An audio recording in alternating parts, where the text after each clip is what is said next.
and energy assistance it needs. We thank Japan, the new G7 president, for its recent pledge to provide Ukraine with an additional $5.5 billion in economic assistance. On this challenge and many more, Japan has proven a steadfast ally, ready to step up and do its part to advance our shared interests and values. Our alliance with Japan and Japan's strong partnerships with countries in Europe only demonstrate the point we've been making all along.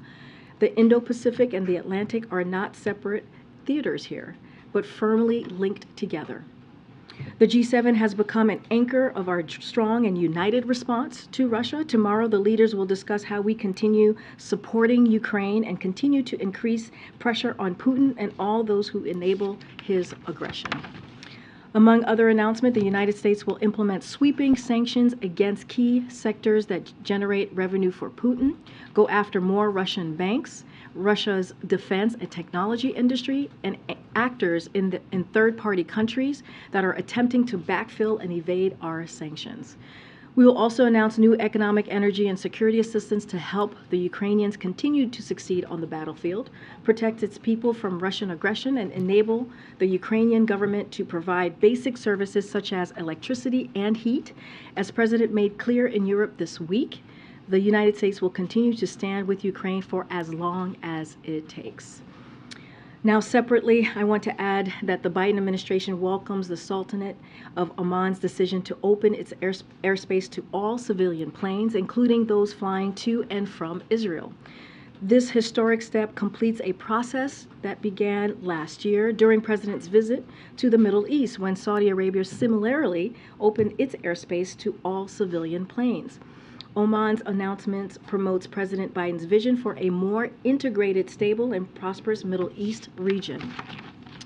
Now, I also want to give an update on a wave of anti-equality bills filed across America in recent weeks. As of yesterday, there have been 450 and counting anti-LGBTQI+ bills filed in state legislatures across the country, including nearly 300 of those bills are targeting kids. These bills are not about expanding access to health care. They're not about making schools safer. They're not about lowering costs for Americans, and they're not about helping address our country's mental health crisis. That is not what these 450 bills are about. All issues that Americans across the board focus on right now are the ones that I just listed.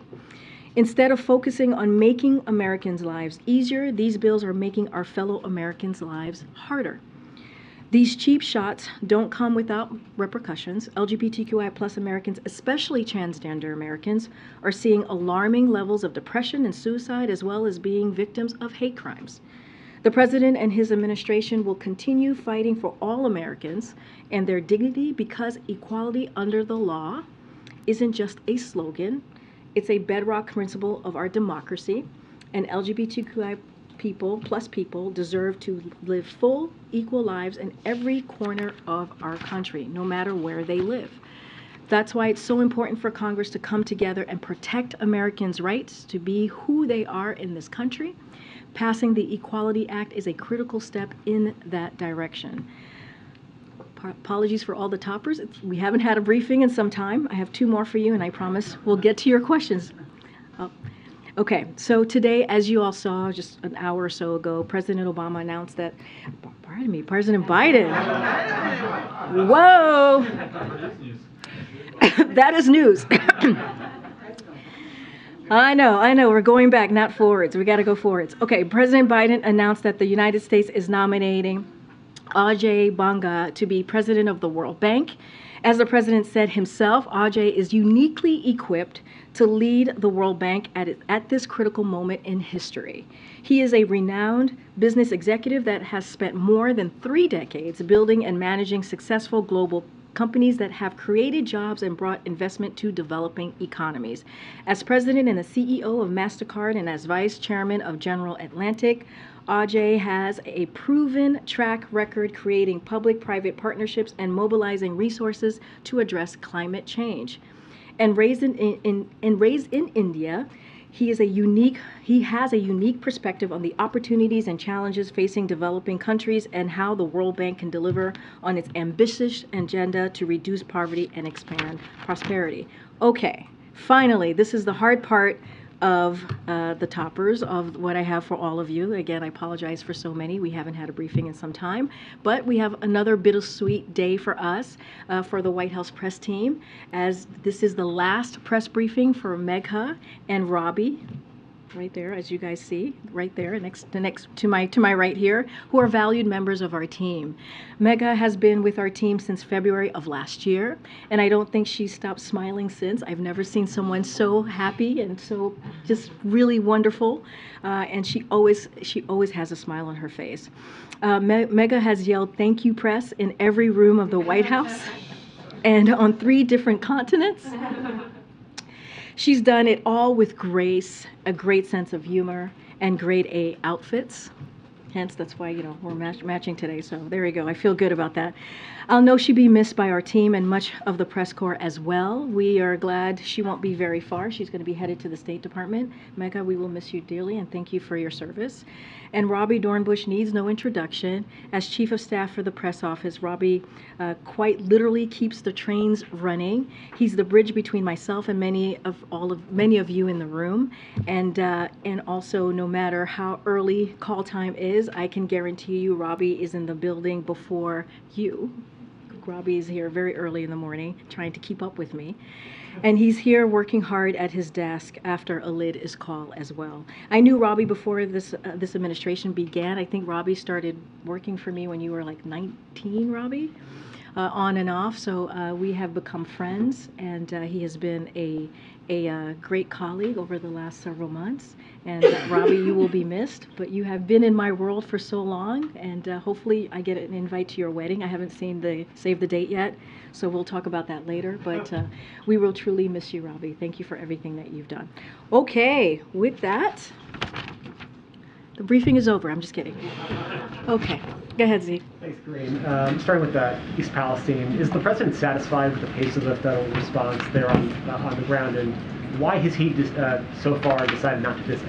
So a couple of things there, and I said this at the top. The president, first of all, when the derailment happened on February 3rd, as I said at the top, the Environmental Protection Agency was on the ground within hours, and that is, I think I've mentioned 2 a.m. the next morning on February 4th, really taking charge and dealing with what was occurring in East Palestine. And look, very early on as well, the president reached out to both governors of Pennsylvania and Ohio, that is Governor DeWayne of Ohio and Governor Shapiro as well. And he offered the federal assistance and also directed his team to stay on top of this as long as it took.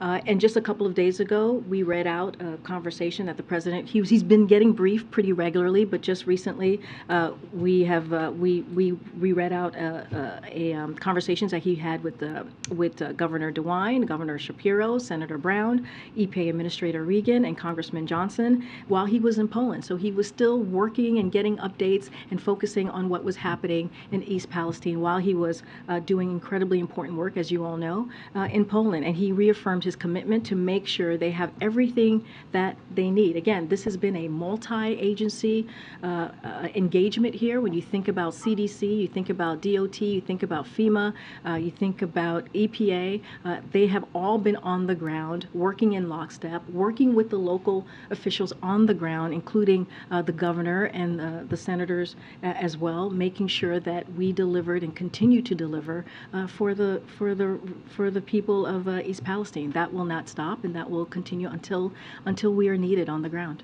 My question, though, was whether the president was satisfied with that response. Is he?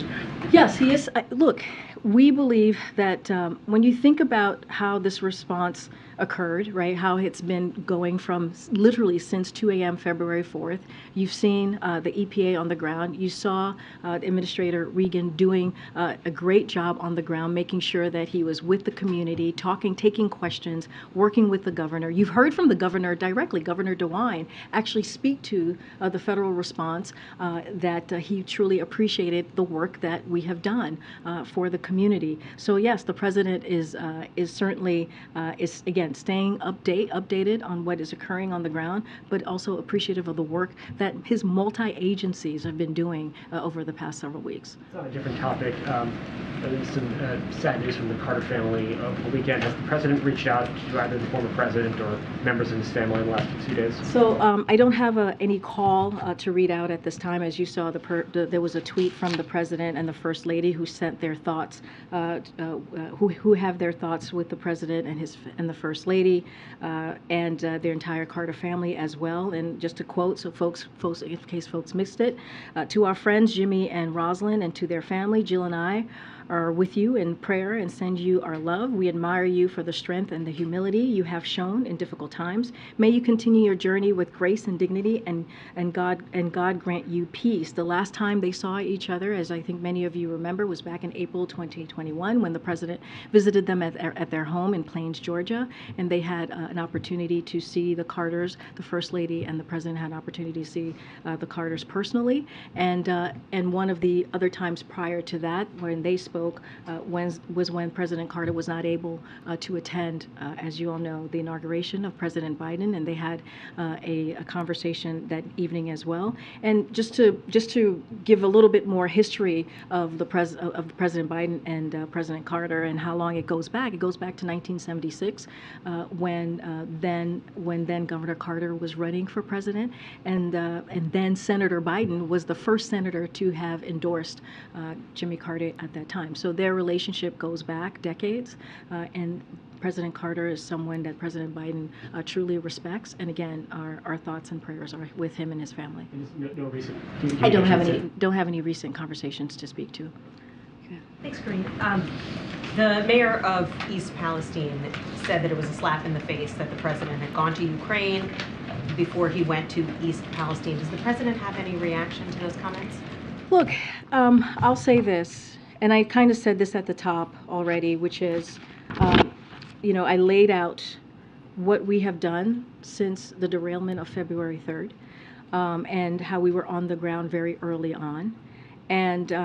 And we believe that we have had a all of government, all hands approach to this, not just with the agencies, but also with the different teams here in the White House. You think about the Intergovernmental Affairs, you think about Office of Leg Affairs, and also the National Security Council have been all hands on deck. And that is because of this president's leadership, and that is because of what he has asked his team to do and what he has asked the agencies to do. So look, we're going to hold Norfolk Southern accountable, as I've mentioned.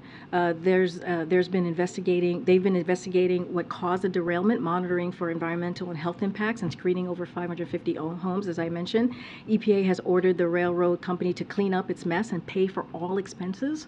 And if it doesn't, the EPA said that they will make the company pay 3 times more. And Secretary Buttigieg has also written to Norfolk Southern to make clear that the industry's pattern of resisting safety regulations must change. And he's calling on the industry and Congress to join the administration in implementing that approach. So look, and as you all know, as I mentioned, Secretary Buttigieg is on the ground right now. He's getting an update, and we've had, again, multiple agencies on the ground. The president has stayed updated on this for the past several weeks. While he was in Poland, he spoke to the important folks on the ground, the leadership on the ground, including his leadership in those respective agencies, on what was going on and getting updates. And he will continue to do that and do everything that we can. Has the president spoken to the mayor of East Palestine? Does he have any plans? I don't have a call to read out or a planned conversation. I can tell you, as I mentioned before, the president has spoken to Governor DeWine of Ohio and Governor Shapiro of Pennsylvania, and has had regular contact. Our teams have had regular contact, and you've heard directly from Governor DeWine about our federal response and how we've been working in lockstep with the local government on the ground. Question on China. When should we expect to see some evidence supporting the administration's assertion that China is considering providing lethal aid to the Russians? We had been led to believe it would come very soon. So, look, we haven't seen China do that yet, and we certainly don't have any information for you on this at this time. But as we have said, we have seen China provide this kind of support. Like, we haven't seen China provide this kind of support yet, but they haven't said it's off the table. But again, we haven't seen it happen at this time. We haven't seen them provide this support. But again, we're going to continue monitoring this and speak out when needed. And what would the consequences be for China if they were to provide that aid? So far it hasn't happened, as I just mentioned, so I'm not going to talk about something that hasn't yet happened or occurred. But again, we will continue to keep an eye on this. You mentioned a new military assistance package will be announced to Ukraine.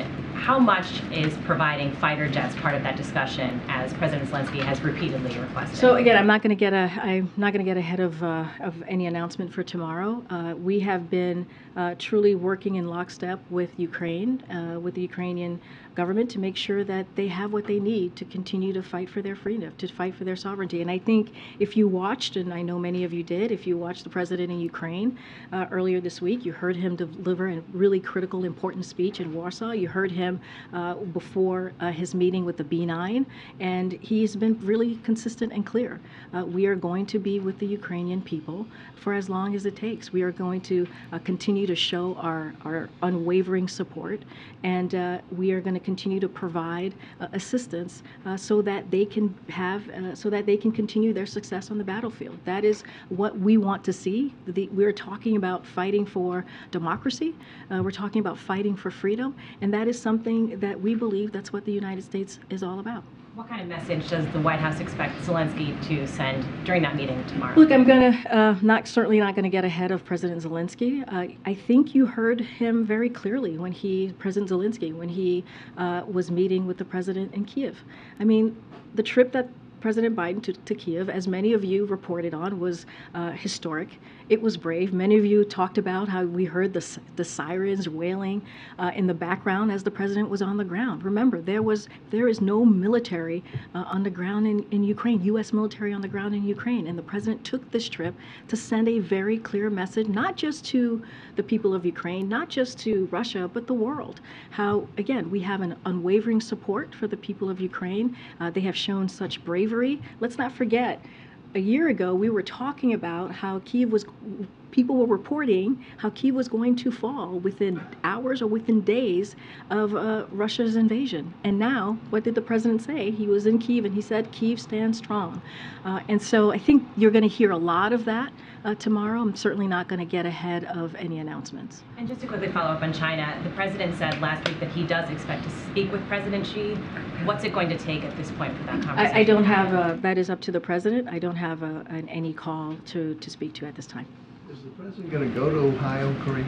I don't have at this time, I don't have anything to read out or announce on a travel to Ohio. But once again, we've had EPA on the ground, we've had DOT, Secretary Buttigieg is there today, we've had FEMA, we've had HHS, CDC. I mean, we have had a multi-agency approach to this. That's how important it is to this president to make sure that East Palestine residents get what they need to deal with the situation that's currently happening. Thank you. And secondly, China says it wants a role in ending the conflict in Ukraine. Is this something that would be welcome? So look, as you've heard from the president many times, we certainly want to see an end to this war. That is something that we would like to see, and it could happen if Mr. Putin decided to leave Ukraine and stop the war that he started, stop the brutal war that he has started against the Ukrainian people. But right now, we don't see any reason or any evidence that Russia is willing to negotiate here. And when it comes to that, any negotiation, we've said this numerous of times, nothing about Ukraine without Ukraine. So what we're going to continue to do is make sure that the Ukrainians have what they need to be able to continue their success on the battlefield. And if there is is a time where President Zelensky is ready to have that conversation, he will have strength at the negotiation table. Skeptical about this so-called China peace initiative. Look, I'm not going to speak to that. That is for China to speak to. What we're saying is we would love to see an end to this war. Of course, this almost 1-year war that Russia has caused. An aggression, a brutal aggression that Russia has put on the Ukrainian people. Let's not forget, this is their sovereignty. This is about their democracy, their freedom. Okay.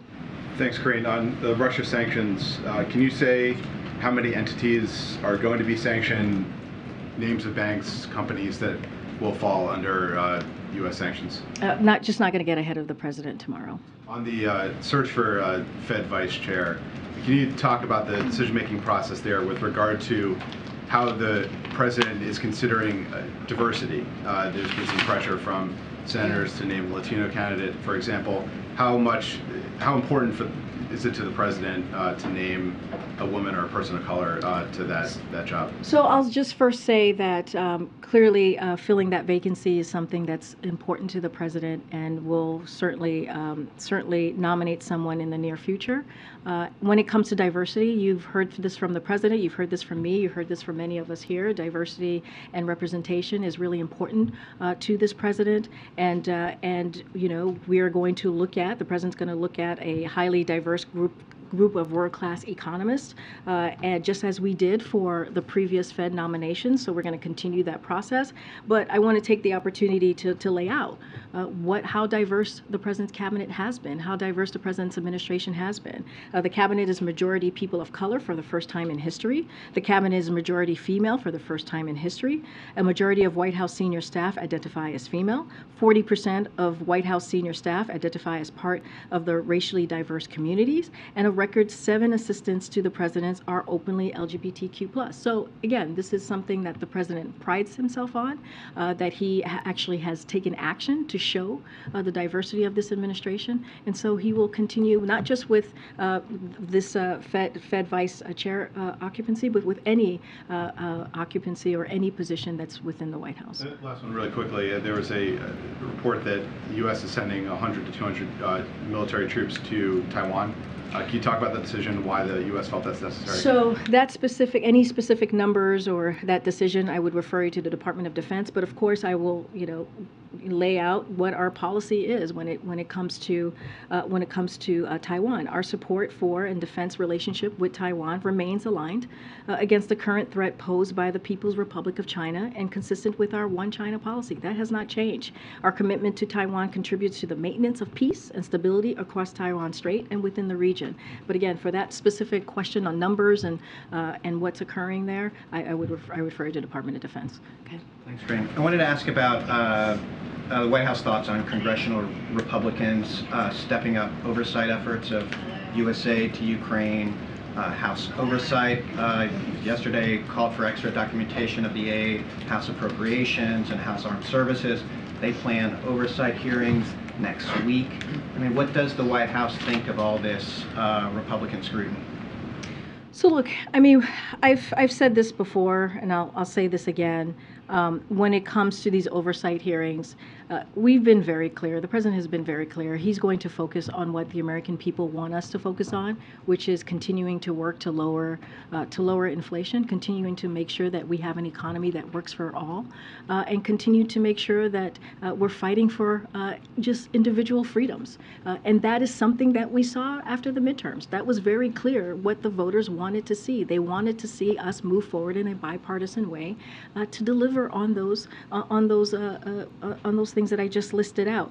Look, when it comes to Ukraine aid, I think what is probably the thing that I would say here is that we have seen bipartisan support when it comes to Ukraine aid. When you look at the support in Congress, and like the president said, some House Republicans were in Ukraine themselves, meeting with President Zelensky just this week to vow their support for what is for their fight, for the Ukrainians' fight for freedom and for their democracy. And so again, we're providing military, security, and economic support to the Ukrainians to fight for their freedom. We think it's an important thing to do as the United States, to make sure that democracy is being fought for, and we are standing up for that. And so I'll just leave it there. But is there no concern about the extra calls for oversight? I mean, it seems to be a response to their constituents, at least, of a softening of support for U.S. aid. There have been recent polls. Absolutely, you're right that bipartisan support is still there, but there has been, after a year, there has been a softening of support. Polls show that. Is that a concern of the president, that some Americans, at least, their support for U.S. aid, or that much U.S. aid going to Ukraine, is not what it used to be? Look, I think that, and we have seen that, Americans know what is at stake here. They understand that freedom is at stake. They understand that democracy is at stake. And they understand the role that we play as a country globally. And that is something that we truly believe. And so the President believes we have a role to play, and we've seen it. We've seen it with the alliance, the strong alliance of NATO. Remember, NATO was supposed to be torn apart and fall, just like Kyiv was supposed to fall, and it became stronger. We've seen the West come together. We've seen Europe come together, and we saw the President really speak to that on the world stage this week. Not just to Ukrainians, not just to Russia, but to the world stage about what this means for all of us. So we think Americans understand that. We think that the Americans see that, and we're going to continue to do the work that is needed to protect democracy. Thanks, Karine. These sanctions tomorrow, are they going to be announced by the whole of the G7 together, or is it going to be U.S. sanctions? And then just sort of how it's going to come out. Will it be coming out as part of that G7 meeting, or a separate announcement? I don't want to get ahead. It's certainly something that the President will speak to when it comes to the sanctions, as I just laid out at the top. I'm not going to get ahead of what the President's going to announce tomorrow. There'll be a G7 meeting. As part of that, the President's going to be making an announcement on sanctions. I'm not going to get ahead of what the President's going to say, or how it's in what vehicle it's going to come out. Yeah, Peter. Can I just ask you again, following up on East Palestine, can you at least, I know you can't say that the President has plans to go there now, but is it in discussion that the President may go there in the near future?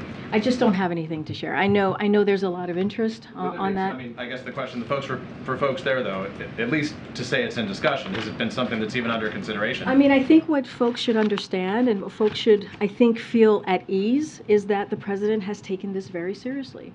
Hours after the derailment occurred, you saw, again, the EPA on the ground, and you're seeing a multi-agency reaction to this, because the President had promised not just the people of East Palestine, but also to their governors, to their leadership, that we would be on the ground for as long as it takes to make sure that the community has what it needs. And you have seen that. You've seen the administrator on the ground with the governor on the ground. You've seen them talking to the community. Again, Secretary Pete was just there, again, meeting with the mayor, the mayor there, and continuing to do. Was Secretary Pete there at the President's direction? Look, the Secretary Pete went because he believed that it was important for him to go there at this time, and it is. It is the right time to go? He said he wanted to go at the right time. Was this the right time? Even he today had some reservations about whether he met the right balance. Look, I think it was important. I think what's important is that he was there. I think what's important is that we saw Secretary of the Department of Transportation there. I do want to say one thing, though, which is there's been a lot of bad faith attacks on Secretary Buttigieg. And the reason why we believe it's bad faith is, if you remember Elaine Chao, she was the head of Department of Transportation, and when there was these types of chemical spills, nobody was calling for her to be fired, and nobody was calling for what they're calling on Secretary Pete. It is pure politics. It's pure political stunts, what they're doing. You have seen an administration that has, because of the leadership of this president, that's taken action, and multi-agency action to deal with the needs that we're seeing on the ground with the community of East Palestine. I just want to follow up on two other topics that were asked earlier. You were asked about when we could expect to see the declassified intelligence as it relates to the accusation that China is considering providing lethal aid to Russia. A year ago, almost exactly a year ago, before the invasion by Russia, the administration was very quick to turn over declassified intelligence to demonstrate that Russia was planning this. What's different now that the administration is reluctant or reticent to turn over the intelligence that says China is actively considering providing lethal aid to Russia? So I just want to clear something up. So on Ohio for a second. So Elaine Chao, who was the head of the Environmental Protection Agency, when she had to deal with DOT, pardon me, no one called her out, right? When you think about the chemical spills, it is something that the Environmental Protection Agency has to deal with, right? They are the ones who have to take leadership, and that's what you've seen. That's what you've seen from February 4th until now, which is Environmental Protection Agency taking charge. So Secretary Buttigieg being there now, he's not, the Department of Transportation is not leading this effort. It's the Environmental Protection Agency. Just wanted to be very, very clear on that. And that is why the attacks that we are seeing on Secretary Buttigieg is really just in bad faith. And can you say your question again? Yeah, I'll ask you again. So a year ago, before Russia invaded Ukraine, the administration was very quick to present declassified intelligence that said Russia's about to do this. Yeah. Turns out they were right. It was accurate. This time around, the accusation has been made by the administration that China is actively considering providing lethal aid to Russia. But this time around, the administration is much more reluctant or reticent to provide that information. What's different now? Why not turn that over right away since the accusation has been made? So, I mean, we've been very clear that we haven't seen them do it yet, but they haven't taken it off the table. I'm not. The intelligence no, that backs it up, though. I totally understand. I'm certainly not going to get ahead of the intelligence community. That is something that is clearly at this time classified, so certainly not going to get ahead. The president can declassify. Does he think it's the right decision? I understand, but it's also in conversation, right, with the intelligence community as well when we speak to these when we speak to these classified matters. So just want to be very careful here, and also very mindful. I think you're comparing two things that are very different, we believe, when you think about what happened a year ago, when we were talking about Russia potentially invading Ukraine. We believed at the time it was important to share that evidence. We believed that it was important for the American people to see what was about to occur. And so, two different things. We have not seen them. But important to share that evidence this time? But I'm just saying we haven't seen it yet. I mean, I'm actually answering your question. We haven't seen it yet. And so, but what we know is it has not been taken off the table, right? So we haven't seen it yet. We're actually sharing that information, but it's not been taken off the table. Okay. Quick follow-up on Peter's question on Ohio. The president has said many times, in his own words, that he likes to provide comfort to Americans who are grieving, Americans who are in crisis. Has he expressed interest in or the intention to provide that kind of support to East Palestinians? Does he want to provide that support to them? Of course. He's the president of the United States. He's the president for red and blue states. He, of course, wants to provide that support. That's what he's been doing. That's why you've seen the Environmental Protection Agency administrator on the ground. That's why you're seeing Secretary Buttigieg on the ground, providing that support. And not just those two agencies, other agencies as well, making sure that the East Palestine community are getting what they need at this difficult time. And so this is a president that understands what people are going through when they're going through hardships. He understands that personally, and that's why he's getting updates regularly, and that's why he has made sure that we've had this type of reaction since practically almost day one, hours within the derailment. And so we'll continue to do that. He has said multiple times, I have said multiple times that the president is going to continue to be there for the people, the community of East Palestine, for as long as it's needed, for as long as it takes. But does he not want to do it directly directly in I think, person but I himself? think, but I think offering the assistance, offering the help is doing it directly. When you're seeing the federal government on the ground providing the assistance that is needed, that is doing it directly. That's doing it. They're doing it on the direction of the president. That multi-agency, what we have been able to do over the past couple of weeks, that is because of the direction of the president. And we have seen that not just for these types of situations, but others as well. Of course, our hearts go out for the people of Palestine and their community, the community, and what they're going through right now. This is why the president continues to be updated every single day, and has called again for not just the agencies, but for the teams here at the White House to make sure that we are working closely with local government and state government to make sure that we are delivering for the community, and not just in Ohio. Remember, there is Pennsylvania as well, who we've been in touch with the governor there as well. Quick question on Ukraine and China. You now have the major regions of the world involved directly in the war in Ukraine: Europe, North America, the Middle East, Asia. What are the president's plans to bring us back from the brink of a World War II kind of scenario here? I mean, look, I think what you've seen the president do this past week speaks to the unwavering support that you have seen for Ukraine, not just from the United States, the NATO allies, the West, and how Europe has been unified. And we have to remember, we have to go back in time just a little bit to see where we were just almost a year ago, where the expectation was that NATO would crumble. The expectation was that Kyiv would fall.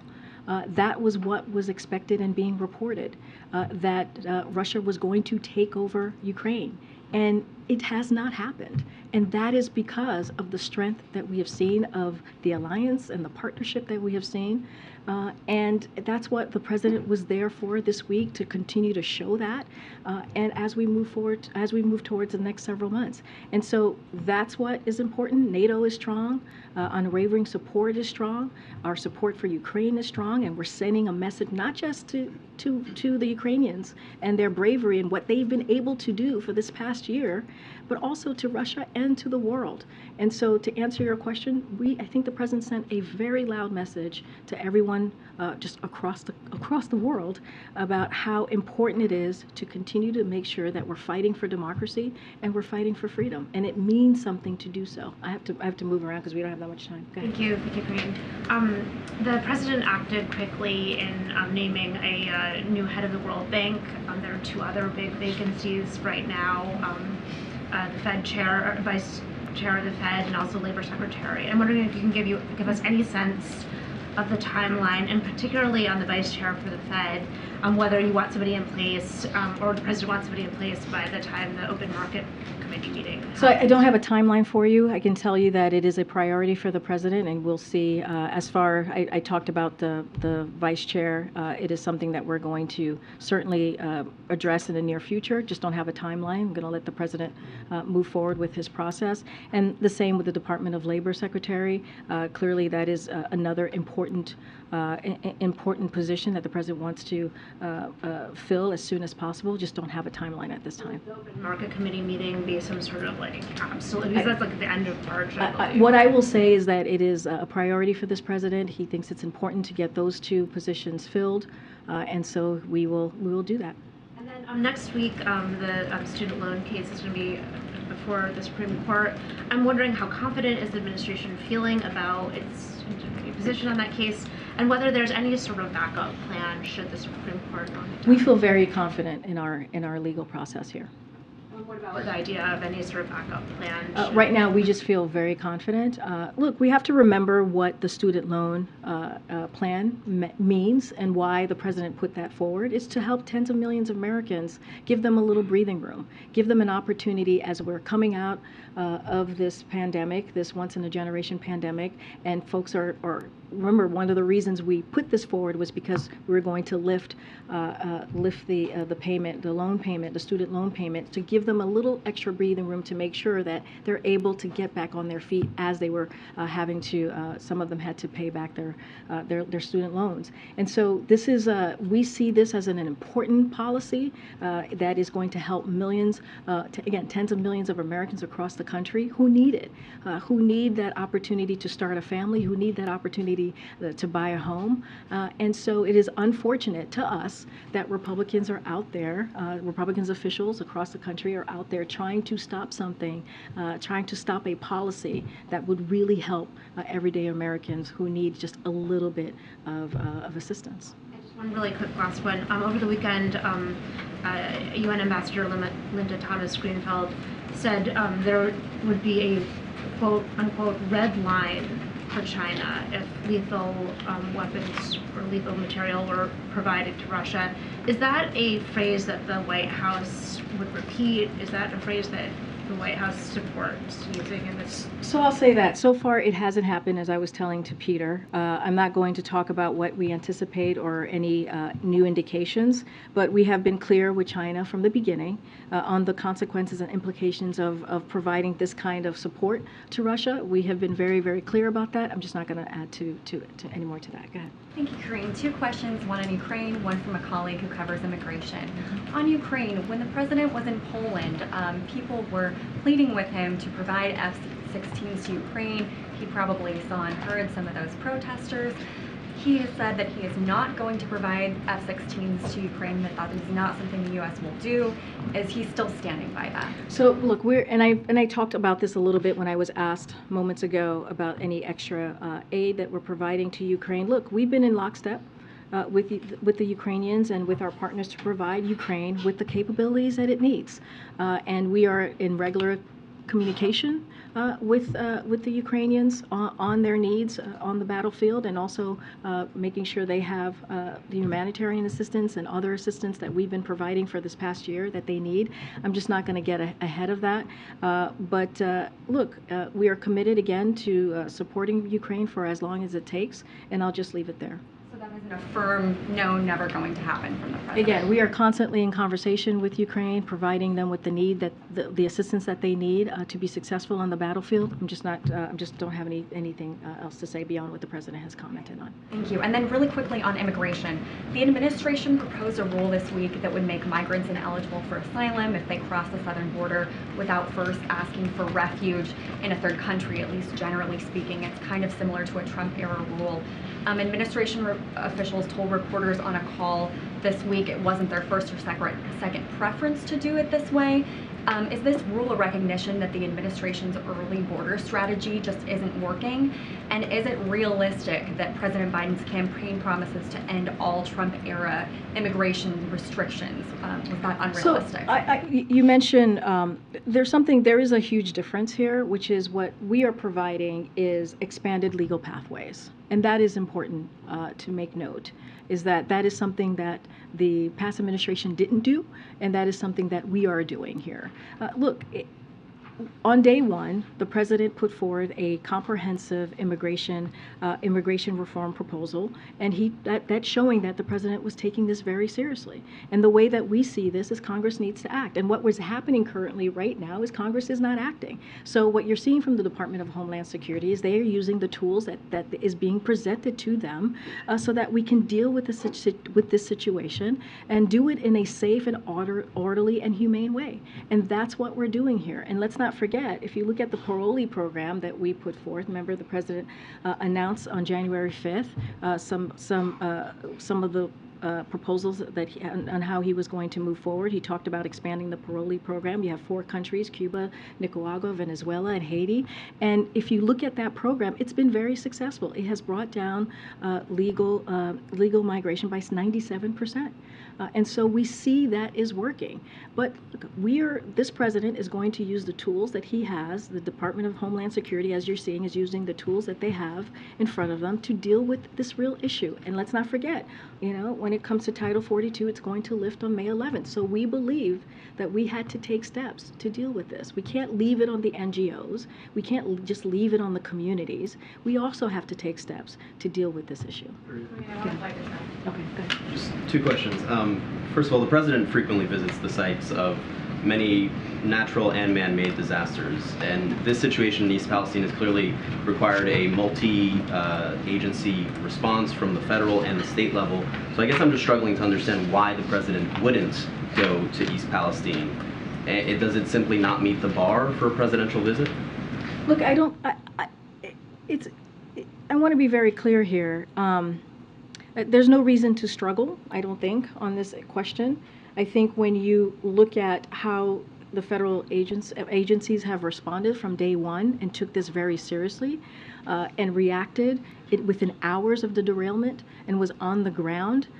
This is the Environmental Protection Agency, as I was saying. They are the ones that deal with these types of chemical spills. They are the ones that are the leaders on this. And it didn't stop with the environmental. You're right there, buddy? It's my family, but everyone's okay. Okay. What was that? It's a little family tune. Oh, it's pretty good tune there. I don't know. All right. Peter Alexander getting down with his phone. Okay. So, and it didn't stop. What I want to say is that it didn't stop with the Environmental Protection Agency. Again, FEMA, Yeah, CDC. But that's all different from a presidential visit. No, which is what I'm asking. look, I want to be very clear here. I don't have anything to share on a presidential visit, not at this time, or anything to announce, but it does matter that the president put forth a multi-agency kind of reaction to this, taking it seriously. Showing up, right? Look, showing up is having the Environmental Protection Administrator on the ground. Showing up is having the DOT Secretary on the ground to talk about what is the next process, holding to account the company that caused the spill. That's what you're seeing from Secretary Buttigieg today. Showing action is also seeing that HHS, CDC, FEMA, all of these guys are on the ground at the direction of this president. So that is taking this very seriously. When the president was in Poland, he took calls and called and reached out and got updates from his leadership in those agencies, and he continued to make sure that he was talking to to the governors of Pennsylvania and Ohio, Governor DeWine and Shapiro. That matters. That's what leadership looks like, and leadership matters as well. And that's what you're seeing instead of political stunts that we're seeing from the other side. Look, people have been talking about regulation and deregulation. One of the things, we've been hearing from the other side, we've been hearing from the GOP about how now they're interested, all of a sudden they are interested in the safety of East Palestine, when they have for years have been in lockstep with the retail lobby, in lockstep, making sure that they think that the safety, they were stopping or repealing the common sense safety laws that would, help in this situation. I understand that we're waiting to see the investigation. Maybe it would have helped or not helped, but it doesn't matter. What matters is there is real, true ways to create safety as it relates to rail, and they've been against that for years against that in the lockstep with rail lobbyists. And so there is a false comparison here, and we're just going to have to call that out.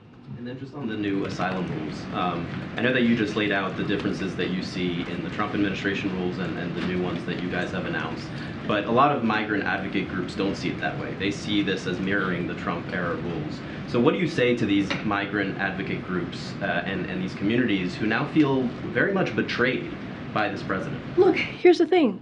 We don't see anybody else providing any other solutions when it comes to Congress. We don't. We've provided solution after solution. The president, again, on day one, provided a comprehensive immigration reform proposal. Put it out there on the first day. Republicans have rejected it. And so we are trying to put forward a way to move forward with an immigration policy that secures our border, that is safe, and that is humane. And what are they providing? Nothing. And so one of the things that we can say, and we see this in the data, that we have increased pathways to legal pathways. We expanded that, and we see that it's working. Again, no one else is providing any other options. So what we're doing, the Department of Homeland Security, the president is using the tools that we have in order to deal with this issue. I'm going to take one in the back. Go ahead, Ed. Yeah, thanks, Karine. So one quick clarification I wanted to ask you about. So on the sanctions, do those third-party countries attempting to evade our sanctions that you talked about at the top, does that include Chinese companies? I'm just not going to get ahead of any announcement that's going to happen tomorrow. The president has been traveling the world pledging to help other countries solve their energy issues. The latest one was with Poland pledging to build power plants or help them build power plants. How come there's no pivot in energy policy here at home to help the inflation that we're seeing here? Have you read the Inflation Reduction Act? Still waiting. I mean, the Inflation Reduction, the Inflation Reduction Act does just that. Inflation Reduction Act actually helps lower cost energy costs and gives Americans a little breathing room, which is part of the president's economic policy. If you think about what he has said for the past 2 years, which is making sure that we have an economy that works for everyone, build it from the bottom up, middle out. And the Inflation Reduction Act is so important because it deals with energy policy, lowering the cost, because it deals with health care, things that is incredibly important to Americans across the country, especially our seniors, making sure that we're capping at $2,000 for medical drug costs. That is important. So yes, the president has been talking about this and dealing with it in a real way. And we're seeing that his economic policy is working. The Inflation Reduction Act, not only that it does it lower costs when it comes to healthcare and energy, but it's also going to lower the deficit by $200 billion, something else that the president cares about when it comes to making sure that we are not adding to our deficit. And that shows how fiscally responsible this president is. I got to keep going. Go ahead, April. She said April. I'm sorry. Sorry, Michael. 2 questions, Karine, real fast. Going back to East Palestine, you say that the federal government is going to hold Norfolk Southern accountable. But what is the long-term commitment from the federal government as it relates to the residents there when it comes to the water, when it comes to the soil, and when it comes to the air? We're going to be there to assist the East Palestine community for as long as it takes. That's what the president said. We're going to be there to assist for as long as it takes, and that's what you will see from this president. And it's not the first time. Anytime there is some sort of devastating event, you have heard the president say that over and over, and he has actually kept to his word over the last 2 years. And so that's what you're going to see. And when you look at what the chemical was, the toxin can be evidence itself years later. Will the federal government be there that long as it takes, as you say, just watching? Well, as you know, there's an investigation going on at this moment, so we're going to let that investigation continue.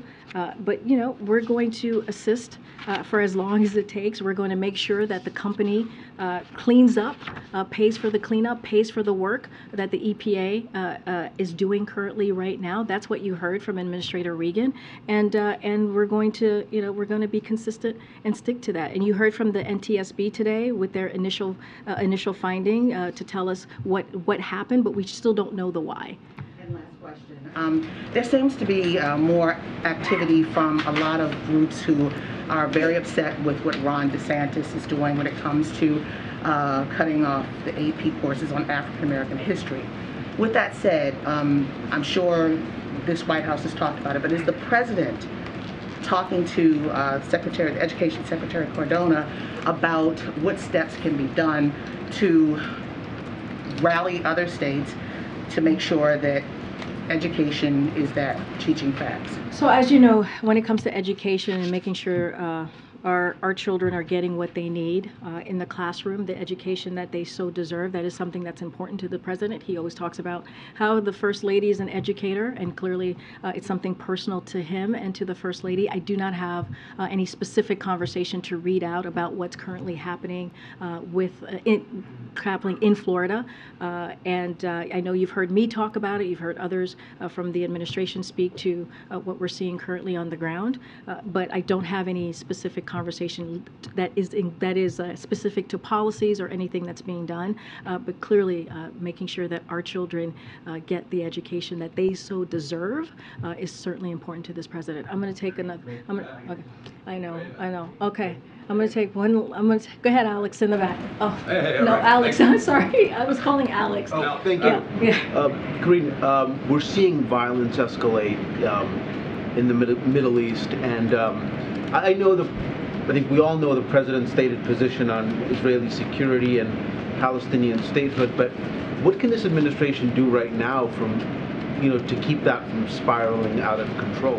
So let me just speak to the most recent violence that we have seen in Israel. I know my colleagues at the State Department spoke to this yesterday, and I just want to reiterate because I think it's important for us to reiterate from here at the podium. We're tracking the Israeli raid in Nablus very closely and mourn the loss of civilian lives. We hope for the speedy recovery of those injured. While we recognize the very real security concerns facing Israel and the West Bank and Gaza, we are extremely concerned by the ongoing violence. We urge Israel and Palestinian Authority to protect against further loss of civilian life. Yesterday's events further underscore the urgent need for both sides to take steps that de-escalate tensions, prevent further loss of civilian life, and work together to improve the security situation in the West Bank. And that's what we think we need to be doing together. One thing I do want to just read out a little bit here. The National Security Council Coordinator for the Middle East and North Africa, Brett McGurk, is currently in the Middle East North Africa region with an interagency delegation for a series of diplomatic engagements. His trip will include stops in Egypt, Jordan, Oman, UAE, and we don't have anything further to preview on this engagement at this time. But this is something clearly that we take very seriously. You know, Secretary Blinken was in the region recently, and so again, we're going to continue to call out the concerns that we're seeing, and I'll just leave it there for now. All right, guys, thank you so much. Catholic bishop murdered in California. Karine, does the president have a response on the Catholic bishop murdered in California?